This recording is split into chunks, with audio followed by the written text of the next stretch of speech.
Hi everyone, I'm Eric Chua from Sunway University, the subject of business ethics. Today I would like to share an ethical issue happened in the workplace with everyone. Based on the transcription, the interviewee used to work on a project in which the team put in a lot of effort and was proud of the outcome. However, during the final presentation, their leader Mr. A took all the credit, ignoring the team contribution. This upset the team as they felt that their hard work was overlooked and this resulted in discouraged team environment, which heavily affected team enthusiasm and cohesiveness. Most team members wanted to let it go due to Mr. A's position as their performance manager. However, Joseph believed addressing the issue was vital for the team morale and future productivity. He spoke privately with Mr. A, who initially was defensive but eventually understood and apologized, later giving proper credit to the team. According to the transcript, Mr. A's behavior of taking all the credit and neglecting the contribution of the team demonstrate a vice of arrogance or boastfulness driven by his inflated sense of his self-importance and ability. By taking sole credit, Mr. A displayed an exaggerated sense of his role in the project's success, neglecting the hard work and collaboration of his team member. This behavior indicates a lack of respect and appreciation for his colleague's skill and effort.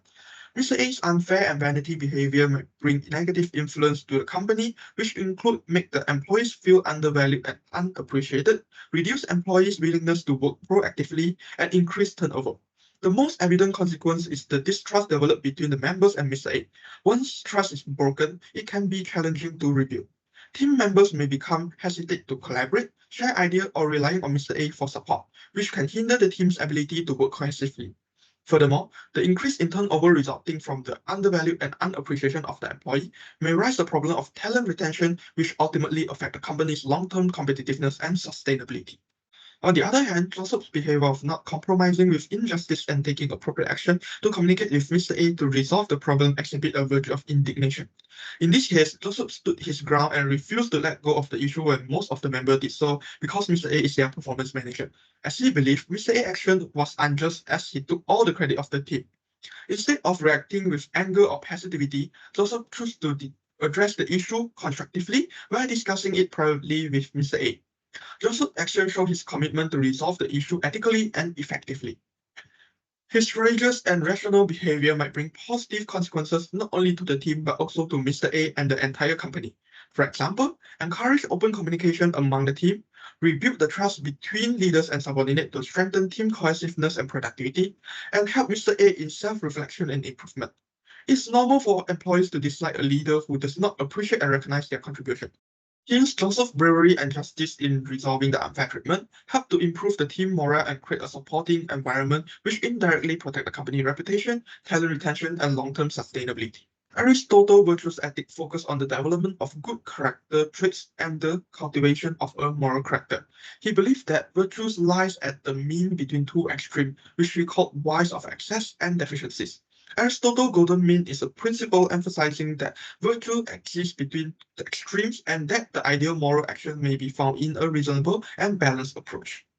In this case, Mr. A, who took all the credit during the final presentation, neglected to acknowledge the contribution of his team member is a form of vanity as he exaggerated his importance and the abilities in accomplishing the project and seek honors and recognition beyond what he deserved, which can be classified as showing the attribute of arrogance or boastfulness. According to the chart, it's obvious that Mr. A's arrogant behavior is found in the vice of excess, which is away from the golden mean of humility. Hence, Mr. A is believed of acting boastfully and we regard arrogance as unpleasant and undesirable.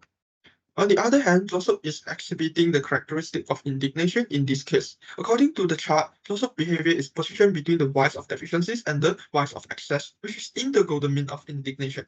This can be explained as when most of the members decided to let it go due to Mr. A's position and power, Joseph still kept his anger towards injustice and was brave to take action.